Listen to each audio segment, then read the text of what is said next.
Bem-vindos a mais uma análise. Hoje a gente vai mergulhar fundo nas profundezas do capítulo 17 do livro de Êxodo, usando como base a nova tradução na linguagem de hoje. E olha, mais do que um simples relato antigo, esse texto funciona como um verdadeiro manual de sobrevivência. Ele expõe o desespero humano na sua forma mais crua, mostra a liderança operando sob uma pressão extrema e, acima de tudo, revela o poder absoluto do trabalho em equipe. Nós vamos desconstruir aqui, passo a passo, como uma comunidade inteira quase entrou em colapso total por 2 vezes seguidas e como, através de uma combinação de estratégia, intervenção e muito apoio mútuo, eles conseguiram sair do outro lado. É uma narrativa de tirar o fôlego, então nosso foco agora é absorver cada detalhe que faz dessa história um estudo de caso tão atemporal. Para organizar o raciocínio, a gente vai dividir essa jornada em 5 partes bem diretas. Primeiro, a crise em Refidim. Segundo, a água da rocha. Terceiro, o ataque dos amalequitas. Quarto, o apoio na exaustão. E, fechando com chave de ouro, a bandeira do Senhor. Sabe o que é imediatamente notável e até genial sobre a estrutura literária desse capítulo? É a divisão precisa, implacável mesmo, em 2 metades totalmente distintas. Os primeiros 7 versículos são inteiramente consumidos por uma crise interna de sobrevivência, que é a ausência catastrófica de água. E logo quando essa tensão insuportável é resolvida, os 9 versículos seguintes jogam a narrativa de cabeça numa crise externa e violenta, que é a guerra. Pensa no impacto psicológico de um cenário desses. O texto não oferece um único segundo para respirar. É só imaginar a cena. Escapar do limite da morte por sede, com o corpo ainda sofrendo os efeitos da desidratação, e instantes depois ser obrigado a encarar o terror de um campo de batalha. É um retrato incrivelmente vívido de uma comunidade que estava super vulnerável, sendo testada até o limite absoluto, primeiro de dentro para fora e logo em seguida de fora para dentro. Então vamos para a parte 1. A crise em Refidim. A falta de água no acampamento. Uma ironia muito profunda já é estabelecida logo no primeiro versículo. A comunidade sai do deserto de Sim e caminha estritamente de acordo com as ordens divinas. Isso é fundamental de notar. As pessoas não estão perdidas por causa de um erro de cálculo ou teimosia. Pelo contrário, elas estão seguindo as instruções perfeitamente, fazendo exatamente o que foi mandado. Só que o destino dessa obediência toda é Refidim, um lugar onde, de forma chocante, não tem uma única gota de água para beber. O texto explora aquela frustração universal e dolorosa que todo mundo entende. Fazer tudo certo, seguir todas as regras à risca e, mesmo assim, dar de cara com um abismo, com a privação absoluta. A jornada que estava sendo guiada levou de forma paradoxal direto para um beco sem saída na questão da sobrevivência básica. E, naturalmente, essa privação gera uma reação física e muito visceral. O versículo 3 captura a essência crua do terror humano diante da morte que parece inevitável. A reclamação do povo não é um resmungozinho qualquer. O tom é de horror absoluto. E eles dizem, por que você nos tirou do Egito? Será que foi para nos matar de sede a nós, aos nossos filhos e às nossas ovelhas e cabras? O medo aqui ganha nome, ganha rosto. A questão não é só a própria sede, mas aquela agonia de ver as famílias inteiras, as crianças e todo o meio de sustento simplesmente morrendo aos poucos no meio do nada. É uma angústia extrema.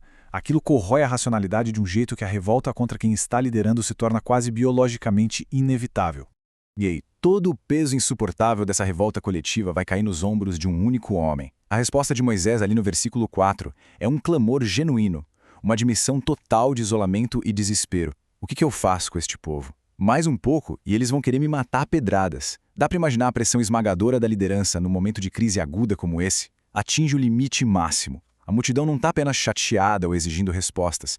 A ameaça de violência física real, de um linchamento impiedoso por apedrejamento, é questão de minutos. Aquela linha finíssima que separa a ordem social do caos absoluto no acampamento está por um fio para se romper de vez.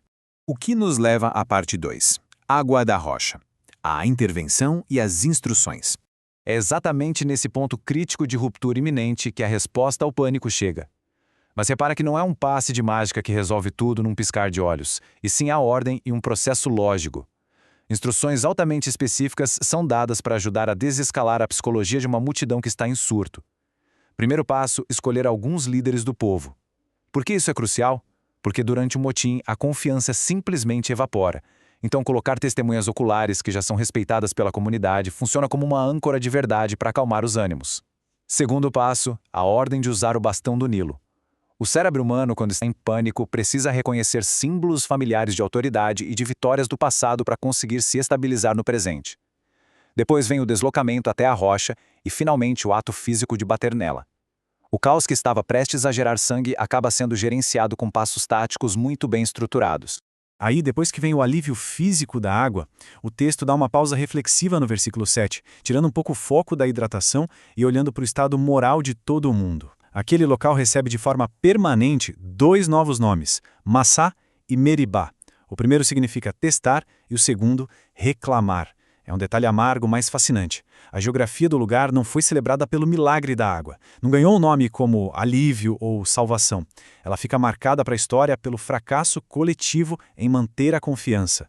A paisagem ali se transforma num monumento contínuo à fragilidade da paciência e da fé humana quando o desespero bate na porta. Toda essa tensão psicológica é destilada, nesse mesmo versículo 7, numa única e cortante pergunta existencial. O Senhor está com a gente ou não? Essa pergunta vai direto na ferida. Ela expõe o verdadeiro cerne da crise. A falta de recursos físicos muitas vezes funciona só como um gatilho que tira a máscara dos medos emocionais mais profundos. O pânico lá em Refidim trouxe à tona o maior terror de todos, o medo do abandono completo por parte de uma força superior num ambiente que é 100% hostil. Eles não estavam apenas com sede, eles se sentiam descartados, esquecidos. Toda a arquitetura desse capítulo gira em torno dessa necessidade urgente de responder a essa sensação de desamparo profundo. E assim, entramos na parte 3, o ataque dos amalequitas, a ameaça externa em Refidim. O versículo 8 acerta a narrativa sem absolutamente nenhum aviso prévio. Os amalequitas vieram e atacaram os israelitas ali mesmo, no acampamento. O contraste literário é gigantesco. Não tem nenhuma menção a um desgaste diplomático, não tem provocação, não tem disputa territorial antes disso. É apenas a violência brutal, cruel e repentina caindo sobre famílias que ainda estavam com o corpo doendo pela desidratação extrema de poucas horas atrás. O tempo para celebrar a água que chegou simplesmente não existiu. A luta exaustiva contra a natureza dá lugar, num piscar de olhos, à tarefa terrível de combater a malícia e a crueldade de outras pessoas. O instinto de sobrevivência é empurrado de novo para o seu limite máximo. O mais curioso é que a resposta a esse novo terror não é aquele pânico desorganizado da crise da água. Muito pelo contrário, a gente vê uma divisão impressionante de responsabilidades táticas. O texto mostra uma gestão de crise madura, através de funções muito bem definidas. Josué assume a realidade pesada de liderar o combate físico, o corpo a corpo lá no vale. Moisés assume a posição estratégica e moral no alto do monte, empunhando aquele mesmo bastão, o símbolo de autoridade que acalmou o povo antes. E num movimento de muita lucidez para a organização, Arão e Hur são designados como a função única, dar suporte direto ao líder lá no monte. São múltiplas frentes de atuação sendo gerenciadas simultaneamente. Chegamos então à parte 4. O apoio na exaustão. O peso físico da liderança. A partir dessa posição no monte, o versículo 11 estabelece um sistema de causa e efeito que chega a ser aterrorizante. Enquanto os braços de Moisés estão erguidos segurando o bastão, a maré da batalha lá embaixo vira a favor dos israelitas. Só que a regra inversa é descrita com uma precisão letal. No exato momento em que os braços cedem 1 centímetro que seja, os amalequitas avançam e começam a vencer a guerra. Dá para sentir a gravidade disso? Cada movimento no topo da montanha se traduz na mesma hora em sobrevivência ou num massacre sangrento lá no vale. É a vida de milhares de pessoas pendurada exclusivamente pelo esforço muscular de um homem só. E é nesse ponto que a narrativa brilha com uma honestidade avassaladora sobre como nós somos frágeis. O versículo 12 expõe um limite que não dá para contornar. Aquele homem que lidera milhares, que guiou o povo inteiro pelo deserto, é derrotado temporariamente por algo extremamente mundano, o ácido láctico acumulando nos ombros. O texto diz simplesmente que os braços de Moisés ficaram pesados. Manter os braços erguidos em tensão por horas ininterruptas é uma impossibilidade anatômica, ninguém consegue. A narrativa abraça essa ironia profunda de que, não importa o quão brilhante seja a mente de um líder ou o quão grande seja a sua autoridade, a biologia e a inegável força da gravidade sempre vão cobrar o preço. Diante desse colapso físico que com certeza absoluta custaria a guerra, a solução que aparece não é o milagre caindo do céu, mas sim o puro pragmatismo da camaradagem.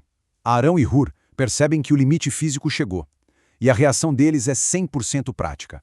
Eles arrastam uma pedra para que o líder, que está esgotado, possa sentar e estabilizar o corpo. Depois, eles se posicionam um de cada lado e literalmente dividem a carga, sustentando os braços de Moisés. Não tem glamour nenhum nessa imagem. É só o esforço persistente de amigos dividindo um fardo que ficou pesado demais para ser carregado por uma pessoa só. Eles seguram as pontas juntos até o sol se pôr. O resultado de toda essa operação mostra o valor irrefutável do apoio mútuo. O versículo 13 decreta que Josué derrotou completamente o exército inimigo, mas a narrativa não deixa dúvidas de quem é o verdadeiro autor dessa vitória. A espada de Josué só triunfou no vale porque os braços de Moisés continuaram erguidos, e esses braços só continuaram erguidos por causa daquela pedra, do Arão e do Ur. A liderança militar agressiva dependeu totalmente do suporte tático do pessoal na retaguarda. A crise de aniquilação que veio de fora só foi vencida graças à coesão absoluta e à lealdade que existia do lado de dentro. E por fim, a parte 5, a bandeira do Senhor, a memória e o altar. Com a poeira da batalha finalmente assentada, o versículo 14 traz um comando bem surpreendente: a necessidade de criar um registro escrito permanente. A ordem é clara para escrever um relatório formal de tudo o que tinha acontecido, e porque só a tradição oral não servia nesse caso, porque a memória humana falha, e contar histórias de boca em boca tende a suavizar tanto os horrores quanto os milagres conforme as gerações vão passando. Um documento escrito congela a verdade ali no tempo. Era essencial que a memória de um ataque tão covarde e também da monumental rede de proteção que salvou a comunidade nunca desaparecesse. É o uso da documentação como uma ferramenta vital para construir a identidade inabalável de um povo. Mas além de guardar tudo em palavras, a narrativa se encerra exigindo uma âncora material, algo que se pudesse tocar. Um altar solitário é erguido na imensidão daquele deserto, uma estrutura palpável, feita de pedra. Esse monumento físico serviria como um testemunho permanente, um marco na paisagem para provar que todos aqueles eventos absurdos, aterrorizantes e transformadores que rolaram em Refidim foram reais. O detalhe mais fascinante sobre esse memorial inteiro está no versículo 15, exatamente na escolha do nome dele. O Senhor Deus é a minha bandeira.